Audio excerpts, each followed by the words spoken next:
you can hear me back there, or I should use the microphone. Can you hear me? Awesome.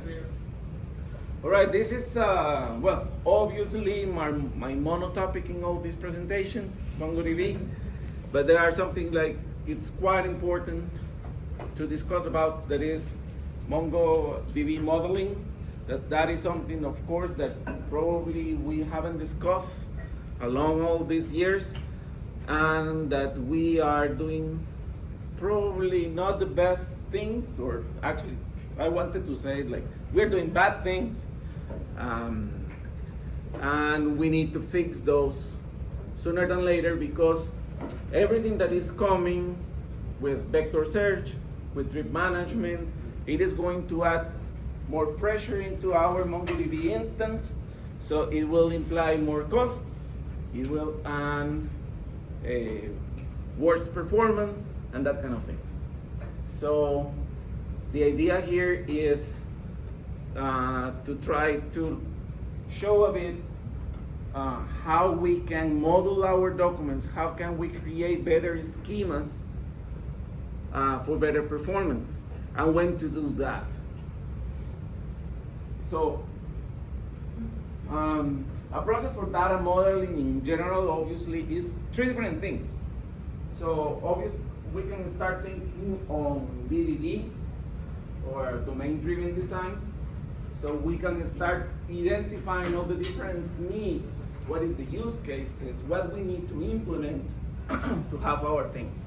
So it's when we are doing required gathering, we have experts, we have our own knowledge.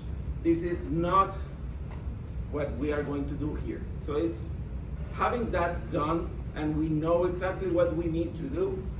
We are going to focus on the logical model. So it's how are we going to build our documents for making them work the fastest way possible. This in terms of performance, in terms of how to use the indexes properly, and then something that we have already discussed, that is DB schemas, indexes, TTLs, etc. Right. So, and something that was there, that is thumbs up, and you have to keep that in mind all the time. Data that is accessed together should stay together. So it's quite different from SQL. SQL is normalized. SQL has foreign keys. So we can join data. It's the natural way in SQL is we are joining data. In here is the opposite. We don't want to join data. Data should be already joined. Make sense? So data that is accessed together should stay together. Okay. Obviously, some benefits of doing that. So we are going to have better performance, simple code, optimizations, easier maintenance, and the one I like the most probably is cost reduction. Yes. Yeah. Subsequently, I actually like that one too. Yes. Except for salaries. All right.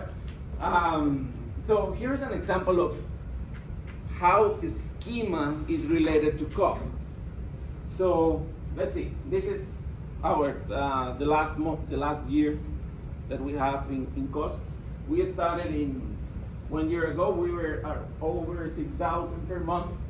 Now we are almost hitting 4K. So we are doing a good reduction in there.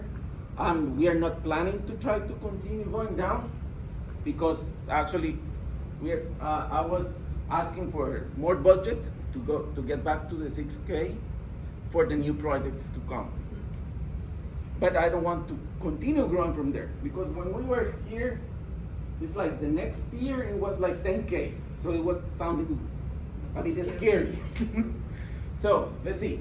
What we have app services, federation, BI connector, backup charts, etc. You can read it from there. All this can be affected by our schema. Which ones are they?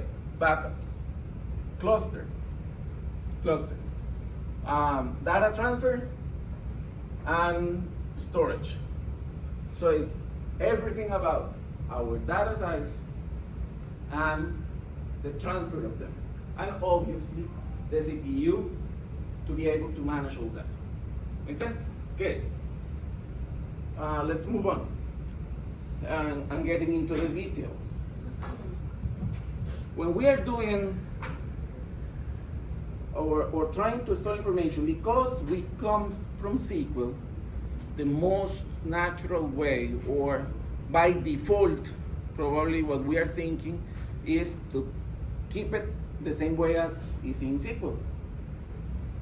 So we are leaving behind the different type of indexes because we are trying to keep what is in SQL. We are not adding subdocuments. We are not adding arrays, that kind of things, because in SQL we don't do that. So in here we need to understand how we are going to establish those relationships that we have in SQL, one-to-one, one-to-many, many-to-many, and how we are going to do it in Mongo. So that we can do it by just adding that document or that attribute inside the document, or we can do reference. So let's see.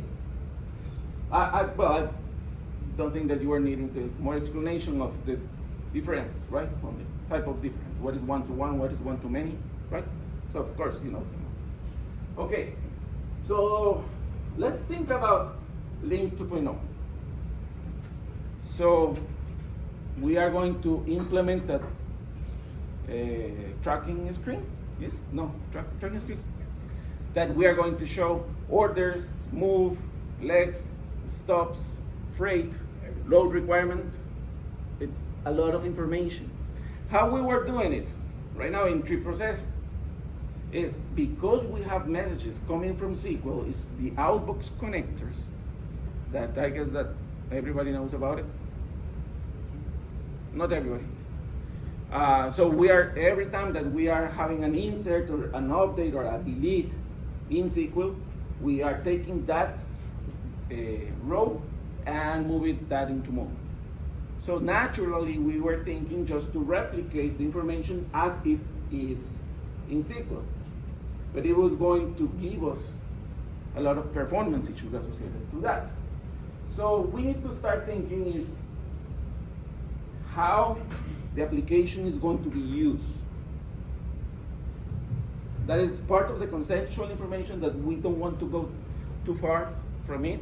But it is important probably to clarify what is the main use cases, and if we are in front of an application that is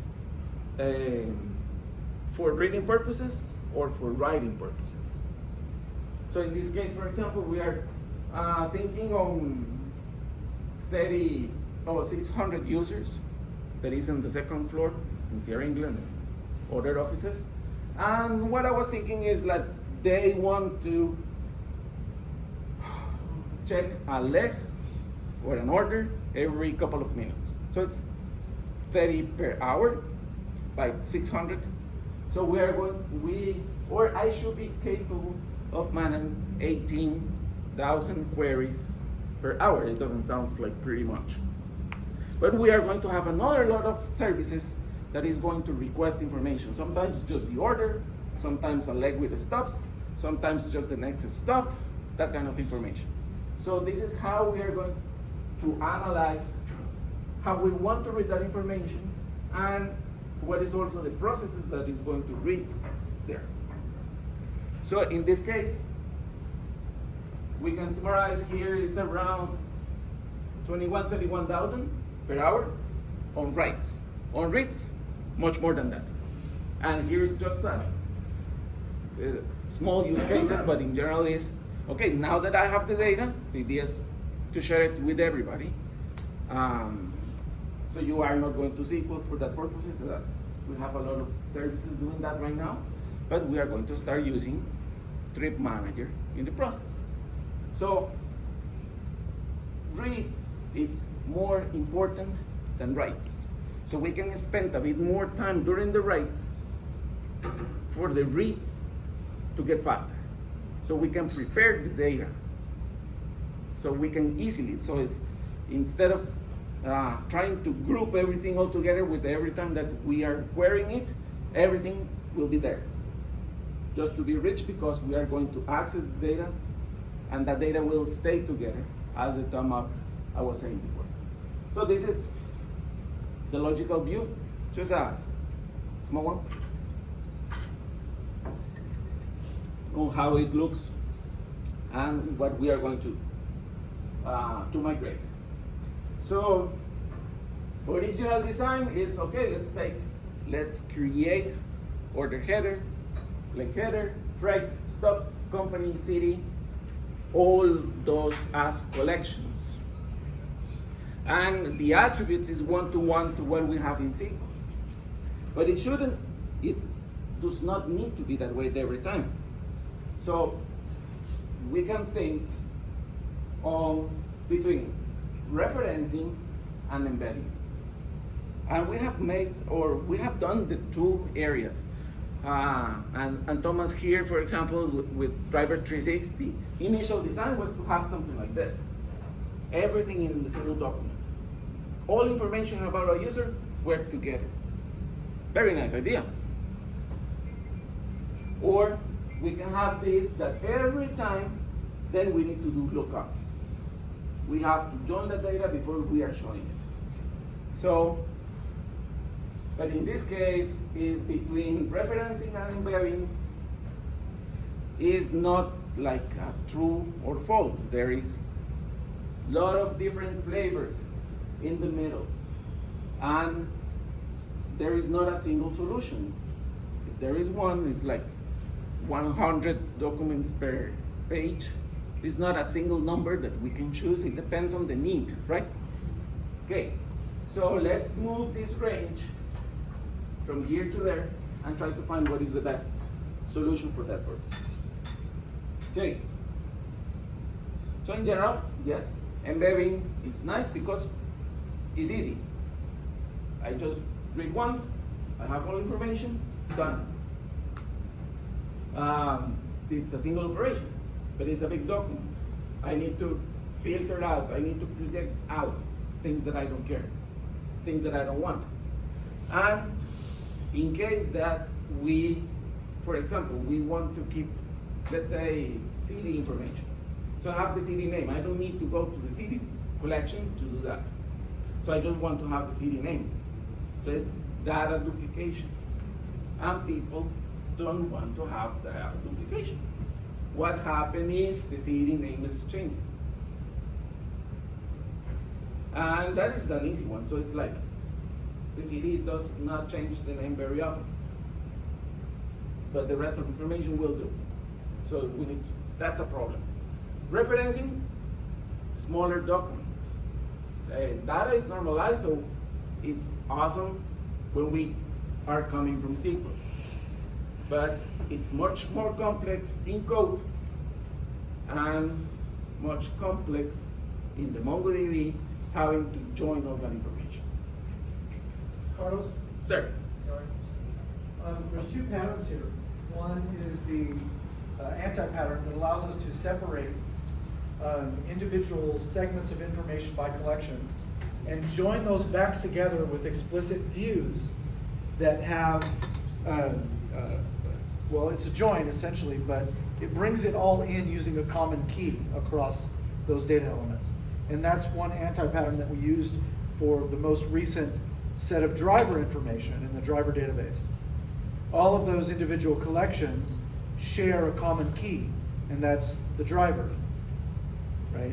And that's how we use a view to bring all of that data back together into a single representation that can be queried, right, very easily. What you're talking about, though, is the structural representation of that information in a document, right? Mm-hmm. Okay. Yeah. So sometimes, for example, on Driver 360, maybe we have a lot of collections, and we can think of that if we need to improve the performance in certain situations, we can start thinking of grouping data. So we can start thinking on embedding information instead of having a lot of reference everywhere. And that is the practice that I want to do today with you guys. So, what's for embedding? That embedding, remember, is when we have a document that might have legs, and inside of legs we can have stops. Inside of the stops I have the company name and city name. So to really validate if we want the data to be written this way, there are 11 questions, but these 5, if we reply to them yes, is a point for embedding. So number 1, who can tell? It's on the pages I was describing. Number 1, simplicity. What is it? What is it? Bookkeeping the pieces of information together into a simpler data model and code. Correct.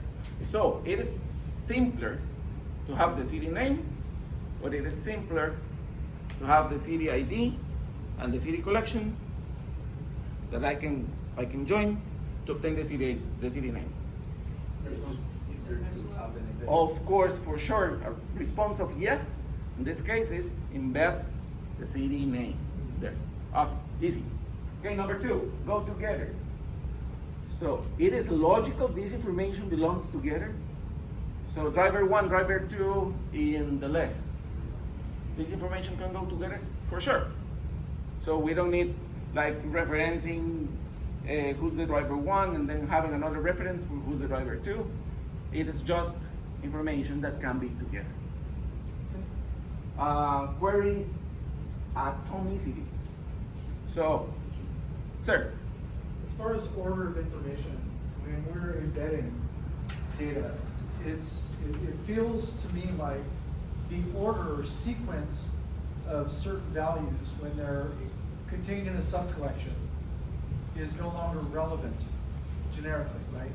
It seems like, for example, drivers that you were just talking about, you can have a collection, a subcollection of drivers. I've got driver A, driver B, driver C. It doesn't have to be this driver is in the driver position, this guy is in the passenger position, kind of thing, right? Driver 1, driver 2, driver 3. It's just a collection of drivers. Correct. Exactly. That is fully valuable. It's possible, and I do have that case next in my slides, so we can go with it further. So, atomicity is all that data is going to be accessed together. So, obviously, for our code, it will be nice and easy just to say, find this document, and I have everything I need. So, if that is a yes, okay, go with this. Update complexity. So, are the pieces of information updated together? So, it depends. So, if we think that that information is updated together, so we can put it inside of the same document. So for example, I don't know, when we are adding a leg or a stop in the middle, the rest of the legs or the stops needs to be regrouped or reassigned or changing the sequence. So we might think that the stops can be stored together with the leg information, because when something changes, everything changes. So this is a natural way for embedding. Or archival. If I, for example, can I store or put it in the archive and stop without the leg? It doesn't make sense. So that information is stored together. We can move it, we can archive it all together. So that's another for embedding. Now next is referencing. And the cardinality. So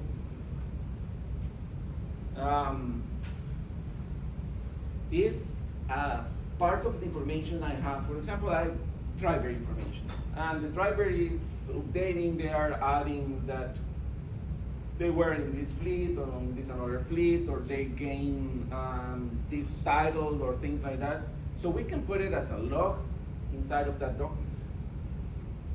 When that array is going to stop, it will just continue growing and growing and growing, and the document is becoming pretty big. And the things of the tractors, the things of the tractors, Yes. it's very high. So, in that case, if we have a big cardinality, okay, or it's better to have two different documents, because if we keep it one way, that document is going to be huge.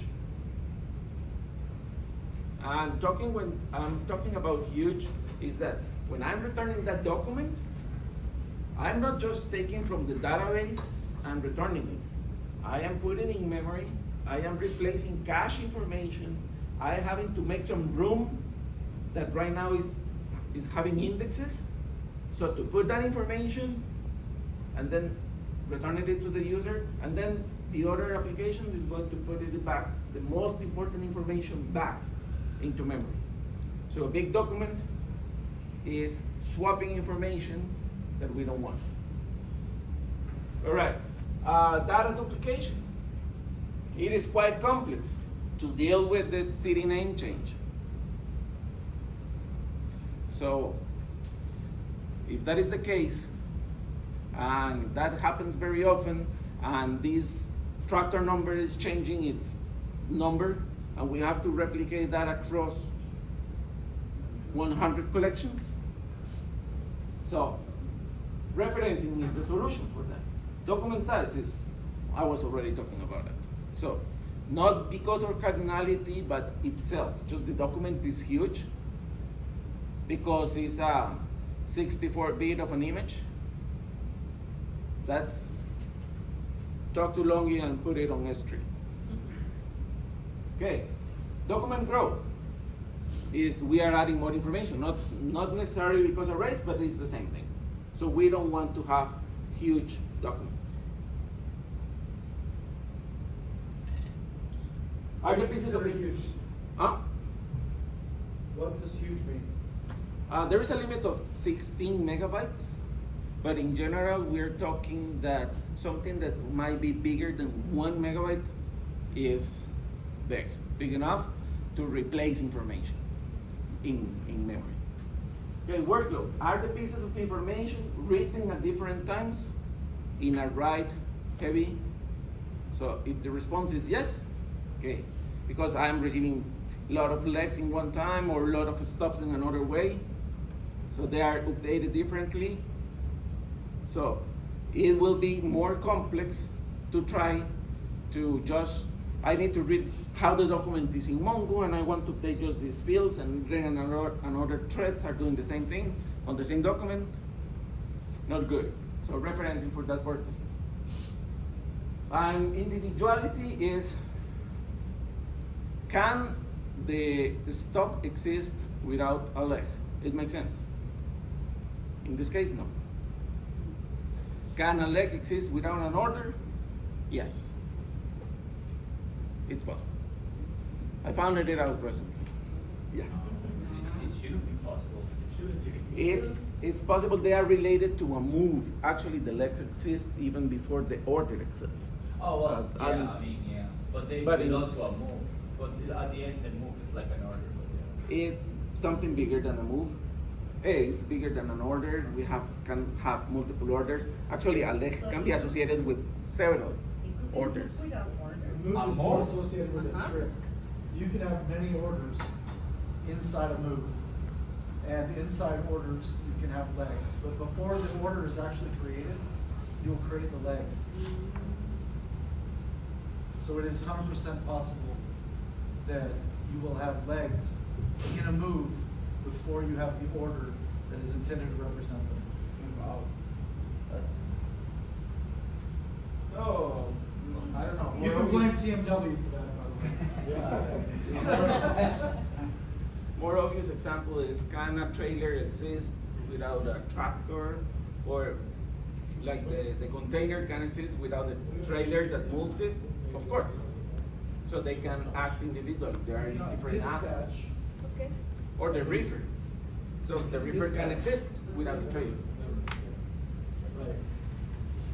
Not in situ. Not how we wanted it. They are all together all the time. But they can. They do exist. Yeah. Okay. So let's start the exercise. Technology.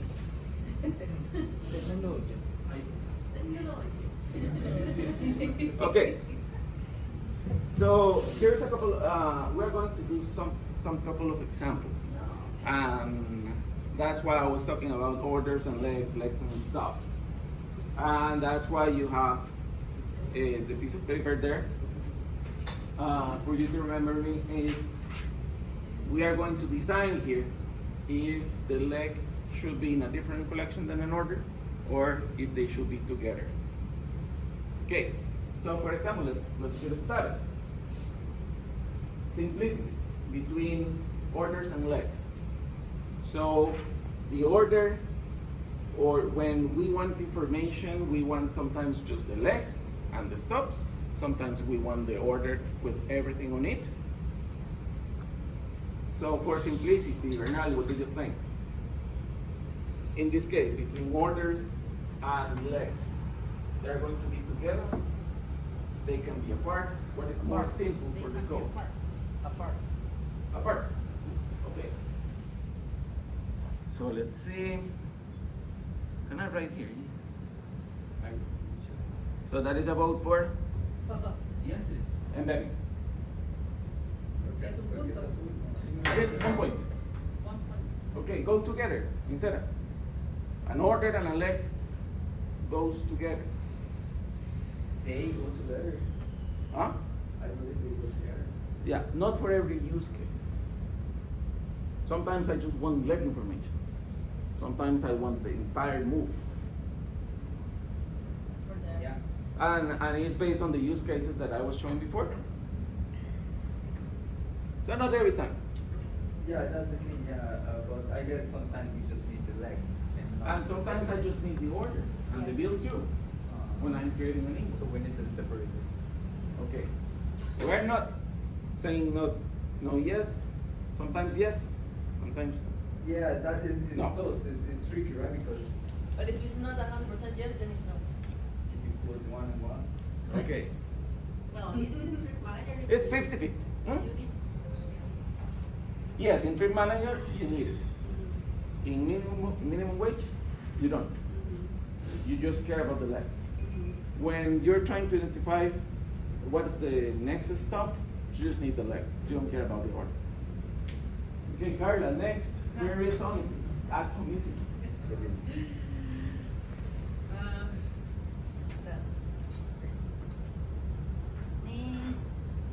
Sometimes. Sometimes. yes, and sometimes not. Okay, it will be nice, it will be simpler. Like, if I want to have the order, there is more chance that a single query will be faster. I don't want to having to group that data every time. Yeah, but as you said, it depends on the application because Group Manager needs it, but you Yes. said the other application not, so it depends, yeah. It depends on the application. Mhm. So, it depends on the load. Yes. It depends on the business need. Mhm. So the business need drives everything. So in this case, we might think that the most of the time, we want them together. What is the Probably, business based on need here? the numbers that we were having. Huh? So you need operations everyone? We are wants building everything a together. collection that is gonna be shared across applications, right? Or we are Yes. building a one specifically Yes, for. but who's using it the most? So where is the workload of that? So Trip Manager is going to be used 18,000 times per hour. Minimum wage, we'll need just the leg information once a week. So We need to be more- who can suffer? The users waiting for the response, or backend services? It will take 5 more minutes, something like that. Yes? I know we are not finishing the exercise, but I have a question in that case. So if we identify that we can create a whole document with the whole information together, but also there is another application that needs this split, so we can have different collections for that, right? Yes. But that means it could be, we could have duplicated information again. So Yes. then- Yes, Bernal will tell you that is quite common and that is expected and desired Okay. for data-driven design. Okay. So it's a pattern that we can check a bit later that is kind of having that extensibility of having just the points of information that I want. So I'm going to copy that piece of information that I need from that collection to this collection. It's fully valid. So let's say it's kind of yes and no, right? So it's more a bit of here, a little less of it here. And update complexity. That is simple. Take B. What is update complexity? What is? What was it? They are updated together. The pieces of information updated together. Okay, is Once- the order and the legs updated together? No.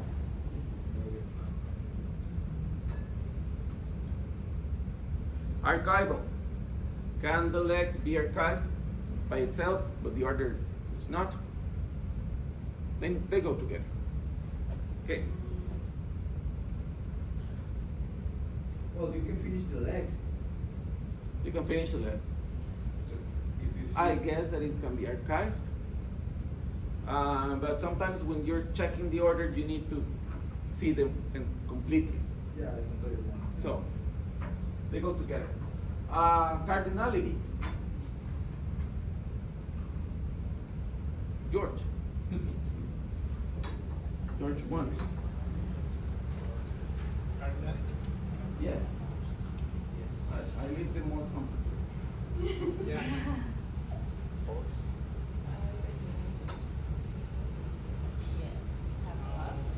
What is cardinality in this context? They can grow too much. If the order can have all n numbers of legs. Yes, perfect. I mean, yes and no, because I know that for case there are usually not a big amount. of- Worst case scenario we were Okay. checking is like 14 legs. And that was actually very high. Because suppose we have different orders and these orders will have. No, it's like legs. one order will have 14 legs. That's crazy. I don't know how complex is to deliver that. Poor No. driver. Poor It was driver. crazy. So I see. they are not going together. They are good. So the response of no, it's right now is going to be a vote for embedding. Data duplication. George, 2. George John. What? What is George?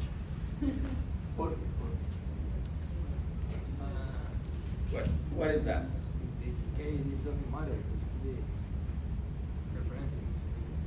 Yes, it's going. So it is complex that if we put order here and leg here, we are going to copy certain information in one of those 2 places. It is going to be complex. If I update this information here, I need to update this information here as well. It is not. No, just the move in the order. Correct. So that is point for data duplication. Document size. Mario.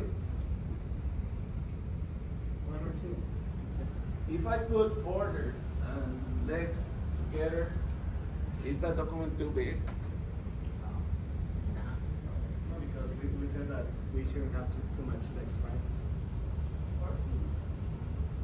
Too much. For some of you that has a very like strict mind and says how exactly is too much, that is like not what we are wanting to do here. You said more than yes. You said well. But that is the thing, it's case by case sometimes, and it might be more complex. So sometimes it is better to have a single 2 megabytes document than having something more complex and hard to maintain. So it's not like the 42 is the solution for everything, right? It's not a strict number. So document size is, no, it's not a problem. Document growth. Can this document grow? No. Workload. Josito. Yes, yes.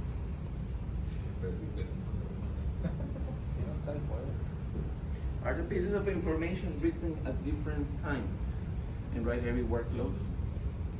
In write, yes. In write heavy. So what is exactly write heavy? Again, is it depends on you. It's what is better for you, right? In that case. But yes, let's say no. Or hey, let's say yes. Yes? Yes, sorry. Lost minds. Mm. No. No. Yeah. What is that?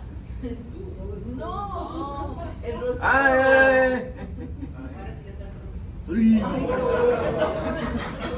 All right.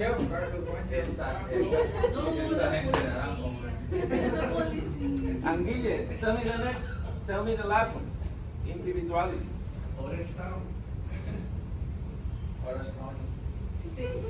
What do you think about individuality?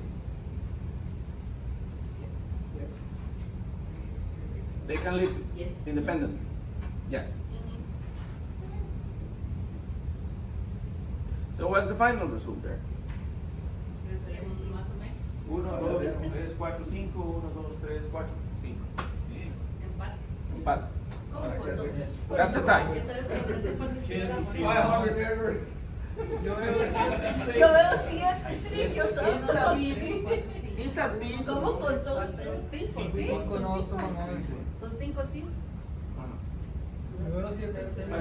It's Okay. in total it's 11. So that is exactly what we found recently. So it's sometimes yes for some purposes, sometimes no for some purposes. So yes. So where to put medium potato? So is when we can start applying more relevance to one of those things. What we care is most about.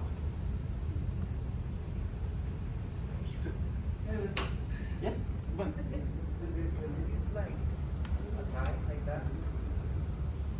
Can we go for embedding in the sense that if we need just to retrieve pieces of information we can just project? Because in the other way, if we go for referencing, then we need to do joins. And I'm guessing that is more difficult to do, less performant to do a join, but just the opposite case, having embedded and then cutting. That is the questions that we are doing. So what is better for us in this case? So in general, the answer is half done. It's like it is fine to do one on another. You're not going to like really fail on deciding for something that obviously had to be the way around. But in this case, we were thinking that we were liking, or it was not going to be simple anyway, not at all. So we were focusing more on referencing in that case. We were care about document size. We didn't want to have, because it can be big, because it depends on the next question. Let's and stops, and stops and extra info, and freight. So after we were analyzing these and other ones, we were identifying that putting all that information together was going to be huge for us. And actually, when we are receiving all the outputs information, so I need to update and stop that belongs to a leg, that belongs to an order, and I don't have order information or leg information because in DMW, they create the stop first than any other thing. It's crazy. It's like completely backwards. So we are going to have trouble trying to insert that first stop. So we decided for reference. Longi, come. Come here.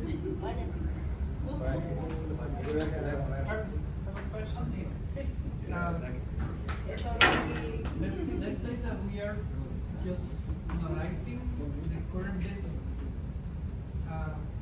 But should we have to take in consideration the scalability for the future? The future scenarios. Yeah. Have you seen the amount of code that we write for just in case? How many times we have to do maintenance of code that is there just in case? And that just in case? Yeah. Yes. So it's be effective. It's like don't try to guess the future. Like working database, modeling, Agile, something like that. It's better You're to have thinking versioning. What you need right now is what the business needs right now. Yes. It is better to have versioning, it is better to have change management than trying to predict the future and having a lot of code that you will never need. Okay. Longi. Yes. Can you repeat the questions that you were having yesterday about embedding and referencing? Specifically for the expense authorization. Yes. Yeah, well, the context is that in a new project we have something called expense authorization, which is an entity that have several properties about that workflow to approve some money for a driver. And the specific question was about the audit or tracing information of that expense, because it is money and that entity will flow across a workflow, and we need to capture like what happened, if it was denied, if the amount was up in a certain threshold, if somebody updated and if somebody approved it. So all that audit information, we want to keep it for that expense authorization. And initially I created the document with a property having the entire audit for that thing. And I still believe that it belongs there in the document because the audit will be updated every time I do something to the expense authorization. Also, when the expense authorization is done and it passed some time, it will be archived, everything, and I don't want to have the audit in another collection. And there's more reasons. The audit shouldn't be too long. I mean, the process could be in different statuses, but at the end, it won't be hundreds of data there. So it should be just to see what happened to that thing. It won't grow indefinitely, right? So I believe that the audit should live there, but Carlos mentioned that might be. We were going to do this exercise today. And I was putting in them. So I still believe that the trace, the audit should live in the spend authorization document, in one single document. It won't be bigger than a few kilobytes. And yeah, I mean, that was my take. Also, by looking your questions, I still think that the audit should be there. Okay, Pablo, you understood everything of what we want to do? So we'll decide for you both, right? So we have, okay, questions? What's the purpose of the audit? Is it simply a breadcrumb trail? Is it some level of statistic that we can look back on to see what transpired when? Or is the real purpose of an audit in this case to be able to roll back to a certain state, because those are two separate, distinct purposes, and you would want to choose one or the other. No, in this case, well, the audit hasn't been something that the business requests explicitly, but it was good to have it there, I think, because they will be, as soon as we get there, they will say why this thing was approved or why it was denied, and it's kind of a breadcrumb to see what happened during the flow, but it's not like something to go and try to put it back, or it's just like a log. A trace. How often you need to read those audits? I don't know yet. It's a new project, but I think that if some questions come in, It's like daily basis or just if something happens? Yeah, if something. I guess if something happened, if an authorization It gets feels in. like a what if. Yeah, yeah. Where and how did you get this audit information? Or how they built it, I guess. Yeah, but where or how did you get this It's an information? audit. This audit information. But it's allowed It will be added while we code the workflow when we move through the approved process. It will add things to the audit saying that I did that, I did this other thing. And the thing to have it there is because I have, in other projects, I have questions for the business like why this thing end up in this state, and I need to reply, hey, well, the password was changed in this date by this person, and that's why you don't get access to it, just to respond to that. And I know that it's not being asked, but I definitely see the useful for having the audit of the workflow. Okay. Since So- we're talking about money, and it's like an approval process, and someone has to say, you know, yes, I approve this expense, or no, I deny that, and it's money, I'm thinking that it makes sense to have that audit. It can become something useful Yes. for someone to see, who approved this? But that is not the question. Audit is like no question about it. We need. But responding to someone that asked if this was going to be accessed or not, the audit, or it was just like a breadcrumb that no one was going to see. I was asking the frequency of the Uh-huh. reads. Exactly, if someone is going to read it or not. Okay. I have one that is about, you mentioned something about a workflow, but it's that on, what I want to know is if there are going to be, like, even if it is the same service, but different places in that service updating that information. The workflow means it is a process. It might start by checking some values and modifying the status, and then might go to an external web service to get some data, come back, and put it in some state till somebody else click in and approve, and then continue. And all There that. is no function like during that process, you have to, because someone did something to update that.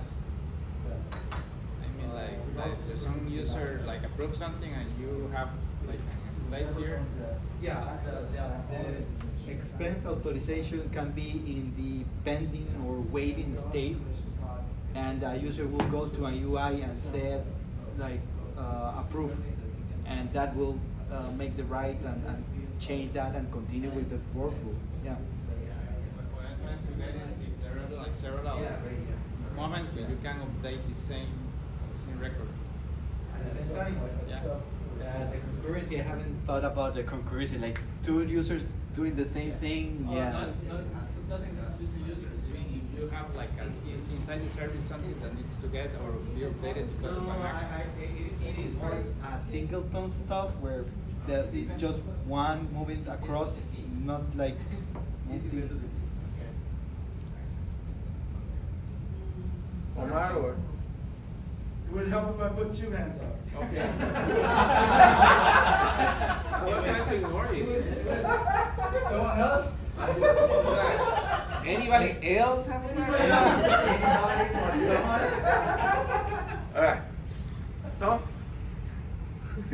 All right, how does that breadcrumb trail then, in this case, handle concurrency of change? In other words, user changes a value, another user at the same time changes a value, right? Your breadcrumb trail is going to be last one in wins. So then you no longer have an effective audit of what transpired and who made the change. Right, then we come to issues of atomic transactions. But well, that doesn't matter. Phantom reads or that kind of things that probably will be for the next advanced scenario that about like how to deal with concurrency as such and avoid phantom reads or when we're doing writes and then that write is replaced by another at the same time. What was the name of that?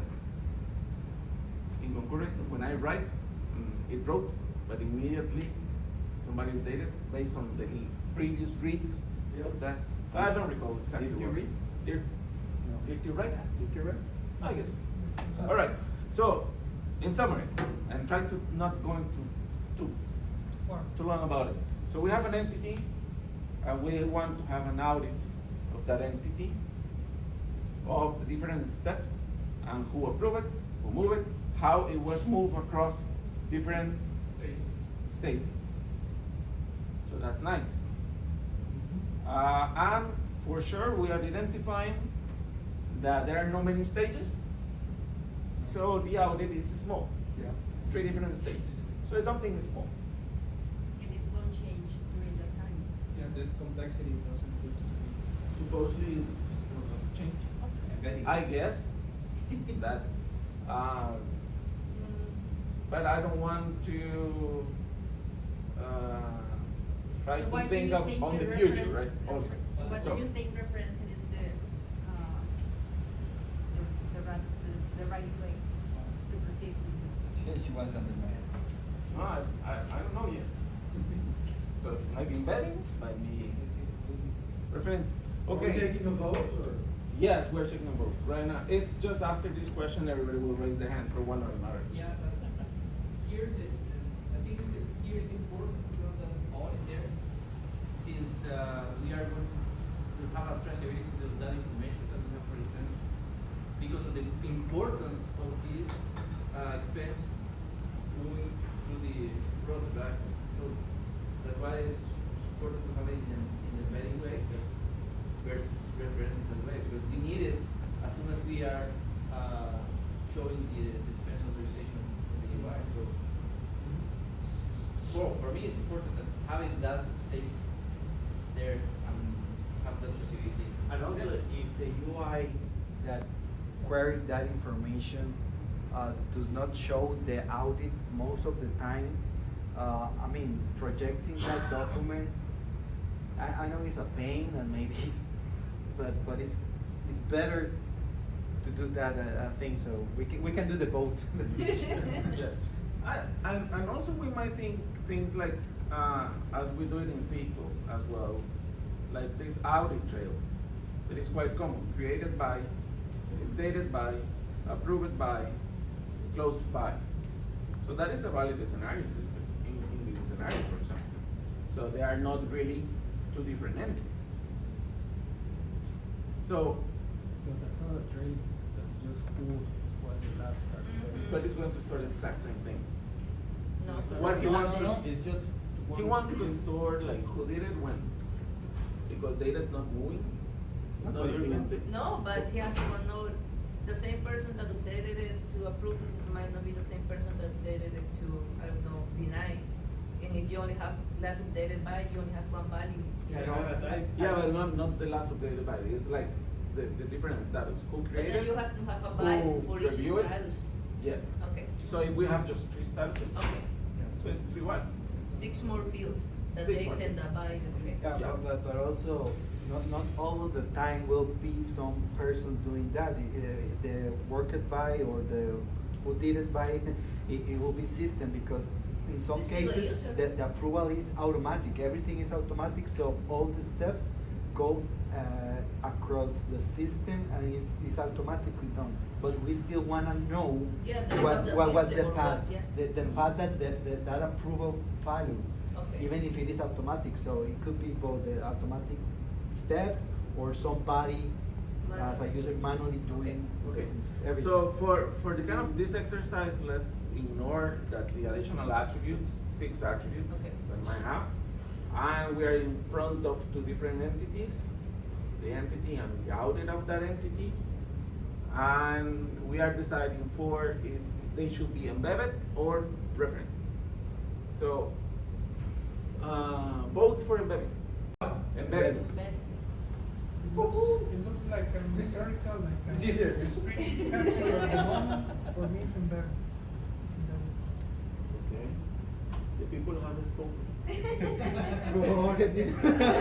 point by point, and it was I will like have referencing between. Are you still voting or is it another question? It was a vote or? There was a vote. Okay. I think it's embedded. All right. I think so too. Pero, explicar por qué. Okay, why reference? Because it's not used very often, and it's related, but it doesn't change. I also have my concerns about that be embedding, but it will be. It's a small document, so it won't really matter, but. Yeah, but I will see that people can gain those arguments kind of easily in this specific case. Because it's like, what is the thumb of rule here? What was the thumb of rule? The what? Simplicity. Rule of thumb. Ah. The rule of thumb. Inglés. ¿Será? De qué mal inglés. What was the rule of thumb? The thumb of rule of thumb. I don't understand what you're trying to say. What was the rule that I put it on the very first and I repeated 3 times? Saying, keep this in mind, this is important for, no? Oh, Data that is, Access. Data that's accessed. okay. Is this data access together? Yeah. Yes. No. Why not? Well, he said that, whenever he gets the data, we show the trail. Lazy loaded. It's just what if. First of all, lazy loaded. That's very important. But aren't we showing every time that they don't predict No. it?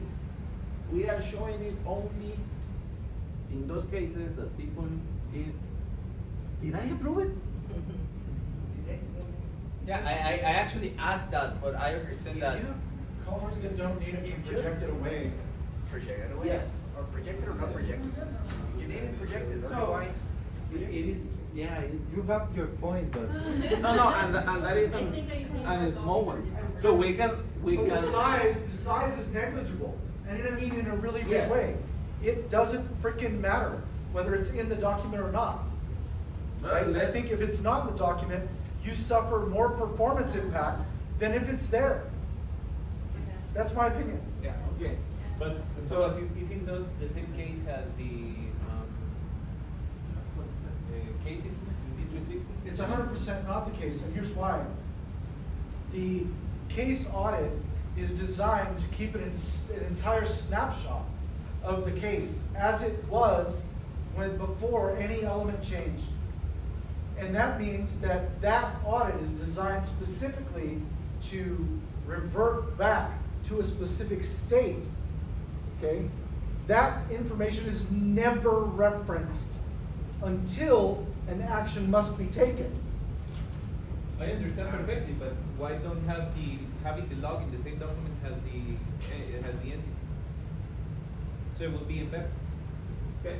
It is embedded today, but No, it no. shouldn't be.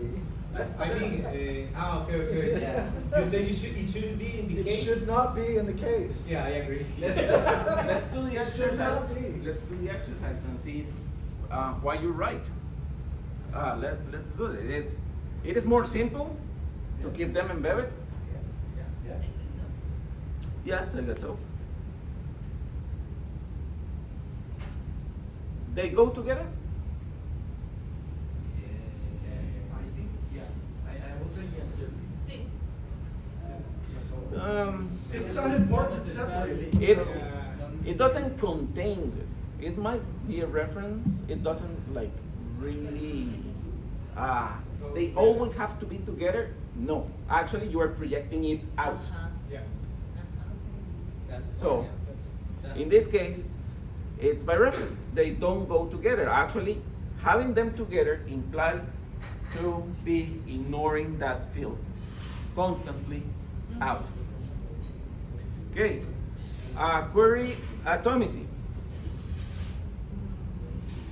When we want to query that information, are we accessing that information together?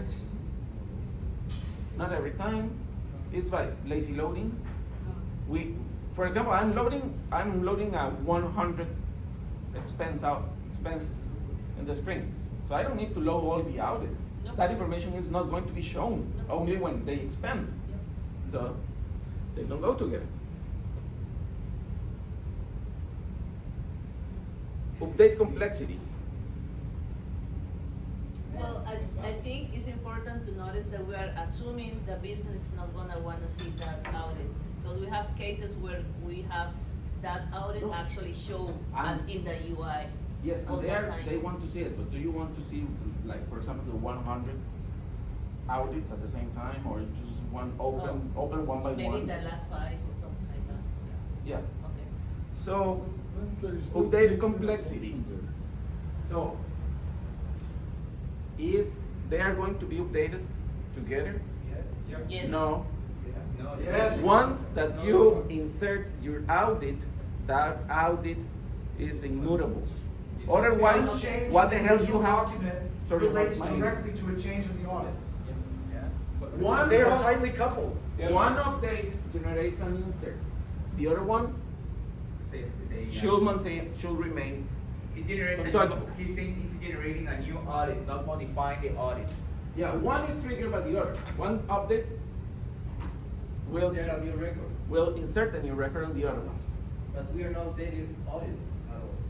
We are not in general going to update altogether. Yeah, that's true. So, I don't know, yeah, I'm not convinced. okay, let's do that.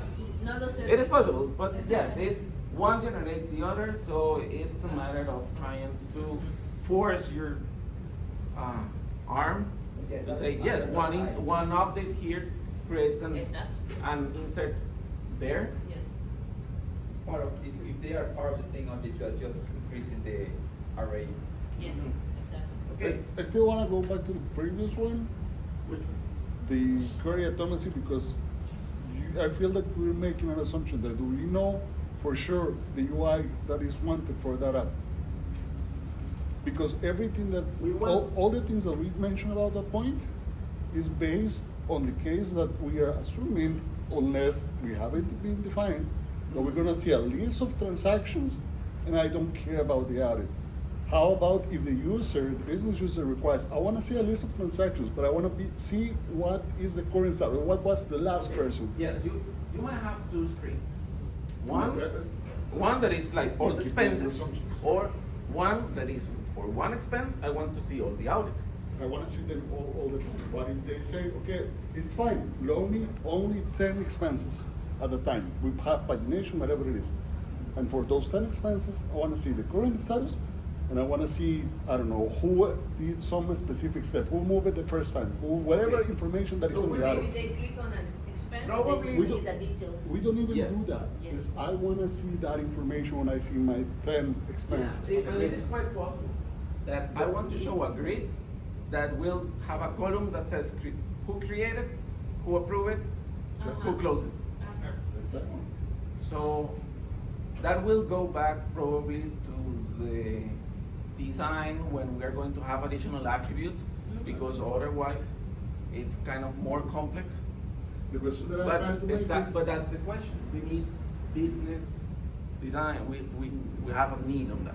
Is- So in I was putting one in there because based on the discussion or something, we want to show the expenses. And Longi said that they want to check the audit just in rare scenarios. That is what. what I'm trying to say is that there is a factor here that will depend a lot on how the client is designed.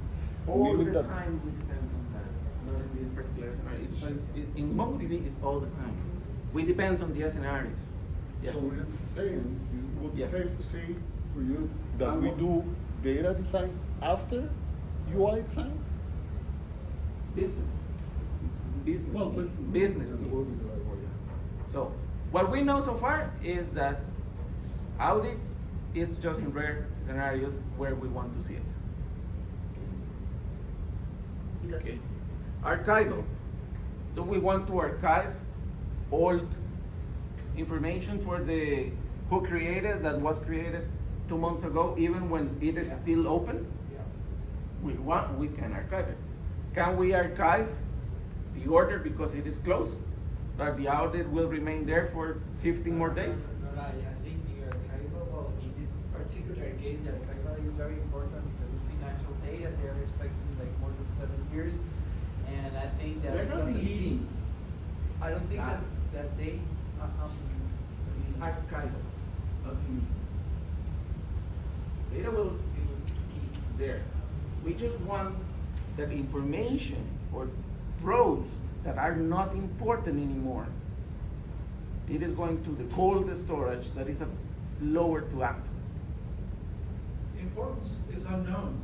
At the time that we determine, right, the course of action in this case, the long-term implication of what is or isn't important is completely unknown. We believe that the core body of information will remain important in perpetuity for at least 7 years. But the audit of what transpired to get it to its state ultimately may still be important. We just don't know. No. We are assuming here that both the entity and the audit of that entity, both are important. What is in discussion is if that audit can be moved to the cold. So we are going to have less data. They should be archived together, right? Huh? They should be archived together. Yep. I think so too. Yep. You cannot archive an audit without archiving the other one. Yep. Or you cannot archive this one without archiving the audits. Yes, you can. If they are apart, you can audit everything that is That 1 month, doesn't make 1 month sense. old.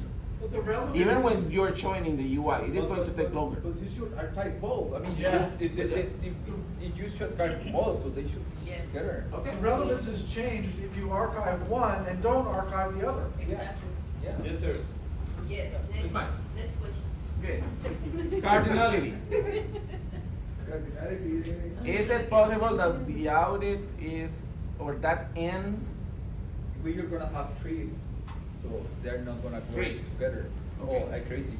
Yeah, it won't be the data. It's Maybe. very minimal. Yeah, so the answer is no. no. I just want to really take care of that, right? So we're gonna start on cardinality, but if Longy comes tomorrow and say, no, but the approver put it $50 more, and then remove it 25, and then so the audit is not just 3 different things. But So it's still just- not gonna be 100. It's No, probably they probably gonna reject it and create a new expense. yeah. And probably the thing is, in case service, we have an audit and the exact same way. The audit sometimes has grown to thousands. Probably by mistake. Maybe it's a bug. I will assume that it's a bug. It was definitely a bug. We worked with Eric to fix it, Okay. for case anyway. Okay. Okay. So just keep in mind that cardinality. So if it just because we are going to start allowing people changing numbers or You're changing thinking about what if drivers. scenarios. Yes, so just define that business cases right away. People, business or BAs should not hide information from you like that one. Okay, data duplication. It's fine for being embedding. Yeah. Document size is not going to grow, right? It's not that much. Document grow, again, should not happen in this specific scenario. Workload, That's not heavy, so. and it's not, Price in there. okay. And they can exist individually? No. Embedding. You're right. Yo siempre creí. Siempre lo supe yo, man. Nunca dudó mi corazón. Awesome. What else? What else? Done? Yeah. Gracias. Pero los baños. 30 more minutes. Or less. Just give me 30 more minutes. 1, 2, 30. Loki. No, pero vamos a irnos del cafecito con Longi, ¿tienes otro caso? No, it is going to take 10 more minutes or less. So,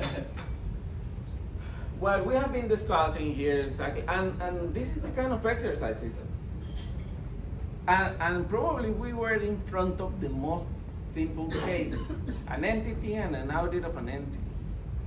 And we have spent quite a lot of time discussing it. And we have had differences and discrepancies, and you're right, I'm wrong. Awesome. Just, I am going to be able to say, I told you so. Yeah. Later, but right now it's fine. Under that specific characteristics of the business case, you're good. All right, apply patterns. Optimize your data model based on how applications and queries how use data. So, compute. So, prepare your information if you need to, like before they are read. If we are in front of something like this that is heavy on reads, load on writes, use the right time to compute your data. So you don't have to compute it every time that you're reading it. So an average, assume, like for example, there is a very expensive query right now in Mailbox UI that is showing the total amount of mails that is, right now is like 100,000 emails or messages. No, Those it's are, not anymore. huh? It's not there anymore. Okay, awesome. But that one was computed every time. So it's like just have it there, fetch it. Wasn't me. Wasn't me. And it's not only the specific value. If we're talking about money, if we're talking about like some inventory, things like that, probably you need the exact number there. But I don't know if you want how many posts or approval or like likes something has. It is okay to say it has more than 1,000 likes. Yeah, on Mailbox it was used because it didn't have pagination. So the pagination was manually created. So the only way to know how many little buttons with numbers you need at the end is by having the total. You have the total, you say, I want to show 20 by time, then that gives you how many little buttons at the bottom. Yes. That's why I removed it actually. You might want to know that, and probably you can do it in a different query. Like loading the page and loading the total amount, like later or something like that. Because yeah, you can improve the total like kind of easily. Or use by approximation that it was saying. So it is okay to say this post has more than 1,000 likes. So, and that is calculated once a day. Nobody will cry that is not 1,000, it's 1,001. So let's use approximation. Group data. Large series of data can have multiple subsets, so summaries to improve performance. So what if we depend on checkcode to know the latest position of the tractor? So we need, like, I want to know what is the latest position of every tractor. I need to query like all checkcodes, thousands of them to know something. So pre-calculate that information. New checkcode comes in, store it in the checkcode, but update the latest position. So that is kind of a small view of that data. That is going to be up to date every time. So you don't need to calculate it every time because it's quite expensive. Also group data, attributes. I'm going to get to talk more about it later. Subset. Okay, sorry. Subset is keeping the latest position of tractors in memory. The other one, group data. Group data in this case, for example, it's kind of creating buckets of information, and something that have you heard about time series collections? Do you know what is the difference between a time series collection and a regular collection?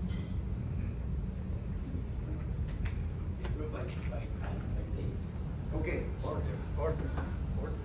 Internally, a time series is something that has what is the device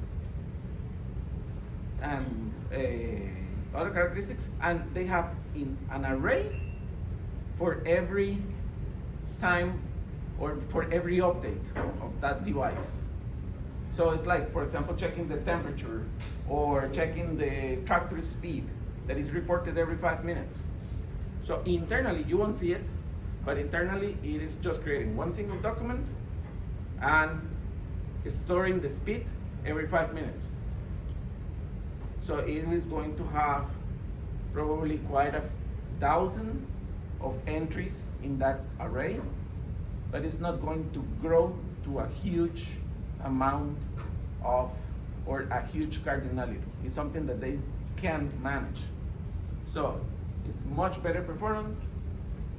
It doesn't have like huge indexes or that kind of information. It is just subsets. So it's I have a document per tractor per day instead of having a document for every time that we receive new speed. Make sense? Archive, obviously we were talking about it. So it's, and please. And Oscar was a victim of that just recently. He deployed a small change that was doing a small query, but he changed that the attribute that it was uppercase and now it's lowercase. So he was searching for doing lowercase and everything was in uppercase. So the query he was doing from that point forward was not using any indexes and checking or doing a collection scan, all documents. So MongoDB was starting sending me alerts of this problem. Why? Because we were having a query that it was checking every 5 seconds 1.3 million of documents over and over again. Why we need 1.3 million documents in a collection data since 2022? Because we just forget about archiving. So obviously we don't want to have that happening. Anti-patterns, attributes. So attributes. We can group together. So we have multiple dates. What happened? Wait. Arnaldo.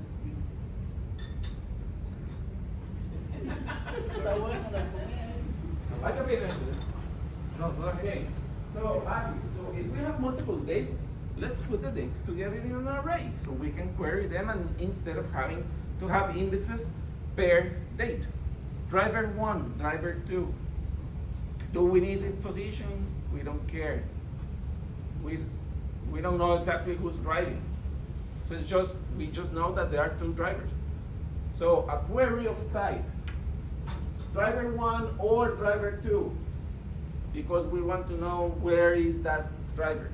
It's going to generate this query. Actually, it's 2 different queries. I want to search by this index that is searched by driver 1. I have this another query that is searched by driver 2. I will obtain the results. I need to execute the order, fetch, and return. But do we need to do that? And there is everywhere. Or we can do this. Assets, driver 1, and this.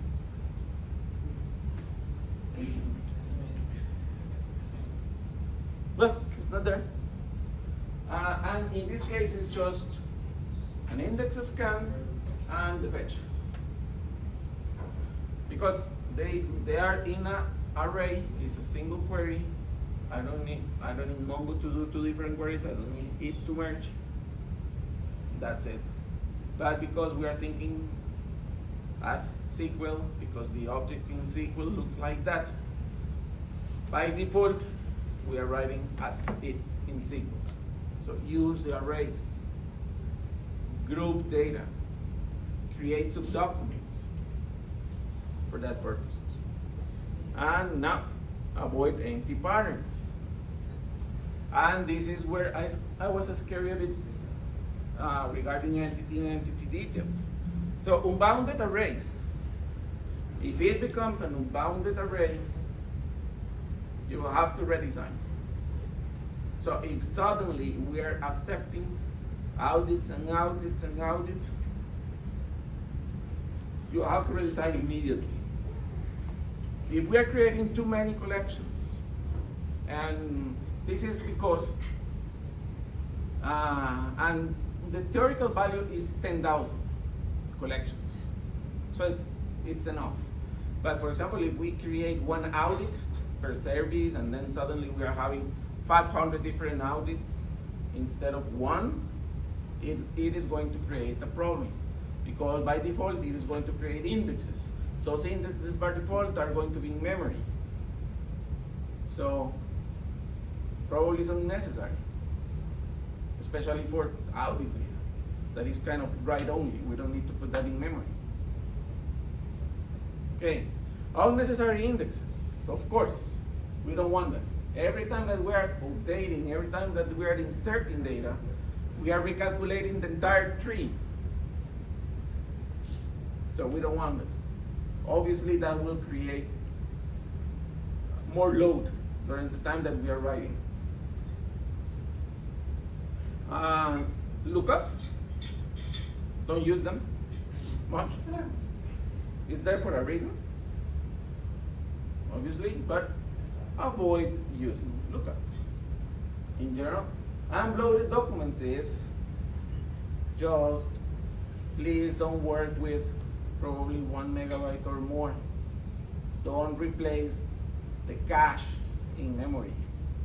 Don't return all that information to the user at once. So that's what I was talking with, for example, Mario. It's like he was wanting to load, like, I don't know, 1,000 different orders all together. So it's a lot of load. It's a lot of memory. It needs to put all that information in memory before it is returned. So do it in pages. But we cannot do pages in a single document. Okay? Resources. And again, more images that are missing. Okay, please. I want to know if there are some volunteers to start thinking on getting certified on this one. What I'm trying to show here is the MongoDB University. It's a 9-hour class that will tell you more specifics about everything that have been told here. It is just 9 hours if you're doing a regular pace with the labs and everything. So it's not that big. If you finish that one, you will get a discount of 50% of the exam that normally is $150. It will be just $75. Okay, with that $75, just go and put it from your pocket, getting the exam, go to Udemy. They have a very good practices and exams on Udemy that you can buy for $9.99 and practice for it. And in 5 days, we are going to have a lot of certified people. Easy. So any volunteer? Longy, raise your hand. Mario, raise your hand. Jorge, raise your hand. Oscar, raise your hand. Everybody that is working with backend, please be volunteer. It'll be awesome to have expert people on those things, and I will be more than happy, and I can die with a purpose of accomplish You're going to do it? I will do it. Awesome. I will do it too. See, yes. Give me a- Right, awesome. Ricardo, can Yes. I talk about my experience right now, because I was doing some MongoDB training on the MongoDB side, Uh-huh. but I normally don't work on MongoDB. I just take the dashboard and query some collections and solve, right? So I start doing some trainings there, and they have tests for coding there. And at the moment that I got there, I just got blocked a little bit because I'm not normally day to day using MongoDB. Were you doing aggregation? Yeah, that class regarding aggregations. Yeah. So if you yeah. were doing aggregations specifically, that is probably you will need more experience, more hands-on on that one. So it will be more complex. So take baby steps. And this one is a pretty nice first step to do so. Alrighty, and for the guys that are geeks, Bernal, there is an awesome book, and then you can correct me every time. What was that? That for the geeks, guys. There is a book What are that the geeks? MongoDB Modeling and Schema Design, so you can correct me every time. There is a book that you can buy on Amazon that is for the architects from MongoDB. Okay. So it will be awesome to have you telling me that I'm wrong, as usual. I don't know. All right. He said not in Amazon. It's a good name, but there should be one. Okay. No, it's because I know it's like that. It's kind of books that you will want to buy. Alrighty. Questions?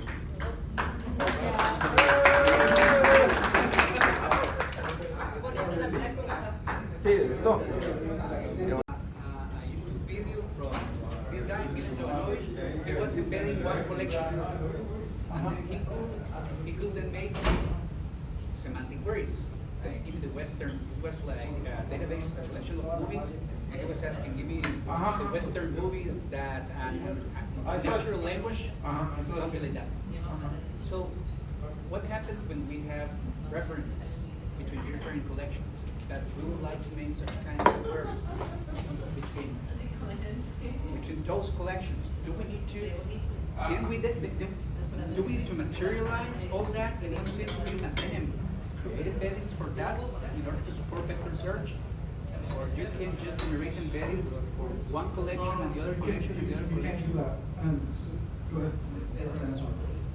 No, it's like, so you have the document, like the movie plot. So that movie plot is going to generate this 1,000, it is going to generate this 1,000 vector search array, right? In that very same collection? No. No? So they don't need to be together. They're completely, so it is not the purpose. So it's like when you want to query something that where the plot is Western, so you're not going to query the plot, you're going to query the vector search data. So they don't need to be accessed together. There is no use case that actually is going to load the movie and the vector search. Because vector search is not for humans, right? It's for computers. So it's completely apart. And the vector and the movie information is not for computers, they're for humans. So they're completely accessed apart. Okay.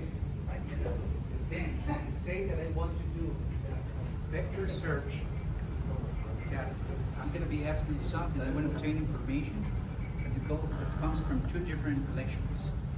Do we need to generate embeddings for this one, and then can I make a semantic query or a vector search Okay. query so that you have plots for movies and you have plots for books. something like that? Okay.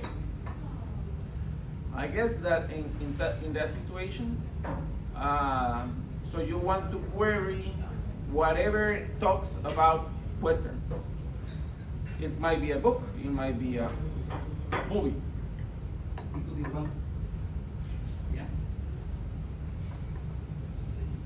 Right now, I'm thinking that they can be apart in terms of a book collection, or a book vector collection, and a movie vector collection, and then you can group it. But what if we have more of those? So it's like a lot of them. So a reference to say what is the entity and the entity ID, I see why not, will be valid. But in order to generate your vectors, though, you're going to have to provide column type information, which means that I'm not looking at, am I looking at, the title of the movie or the title of the book or things like that. You're looking for type data, right? And is this a movie? Is it a book? What's the plot? Right? You're looking for generating vectors based on what your relevant data slice is, right? Because that's what you're going to be searching by. If you try to later slice the data differently, you're going to regenerate your vectors because it's the previous generation cannot be added to. They're not additive. Does that make sense? So you'll have to generate a different slice or a different view of the information later, which is okay. In fact, you can have more than one collection with vectors that describe your different types of searches with different slices or views of the information based on my nearest neighbor. What is the type of crayon most near cyan? For example. I've got a cool description for vector and vector search. I'll share